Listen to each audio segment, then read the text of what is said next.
I'm standing at Confederate Battery 5 at Petersburg National Battlefield, the site of the opening combat in a campaign that would last 292 days. The target was Petersburg, Virginia, a town of about 18,600 people, making it the 7th largest city in the Confederate States. Petersburg was significant for both armies because it was the transportation center for General Lee's Army of Northern Virginia. Every railroad feeding Richmond, save for one, went through Petersburg first.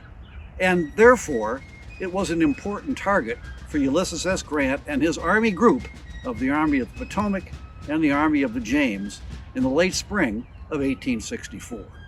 It would take General Grant 9.5 months to achieve his goal of capturing Petersburg. During that time, Grant would launch no fewer than 9 separate offensives, targeting Lee's transportation connections into Petersburg. The first offensives that he tried were aimed at bullying his way into Petersburg, but those attempts failed. And so Grant decided that he would change his strategy somewhat, his operations, by extending his lines farther and farther to the left or to the west. Each of those extensions involved a serious volume of combat, not only here at Petersburg, but also north of the James River, targeting Richmond. By the end of the campaign, in early April of 1865, the lines extending around Richmond and Petersburg were no less than 41 miles in length. Grant's strategy from July through October was to launch simultaneous offensives north of the James and south of the Appomattox.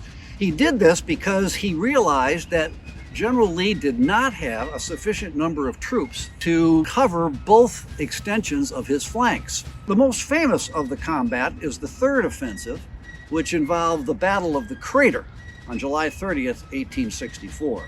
Simultaneously, there was a movement to the north of the James called the Battle of First Deep Bottom.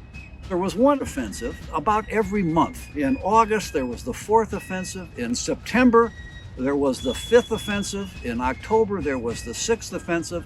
In March, there is additional fighting, this time launched by the Confederates in an attempt to drive the Federals back from their western extension.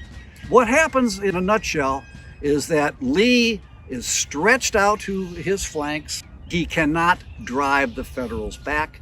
And as a result of that, the lines are extended and General Lee's outnumbered army is stretched thinner and thinner until finally on April 2nd, the Union 6th Corps manages to break through Lee's lines, divide the Confederate army, and compel General Lee to send that famous message to Jefferson Davis in Richmond saying that he must evacuate both Petersburg and the Confederate capital that night.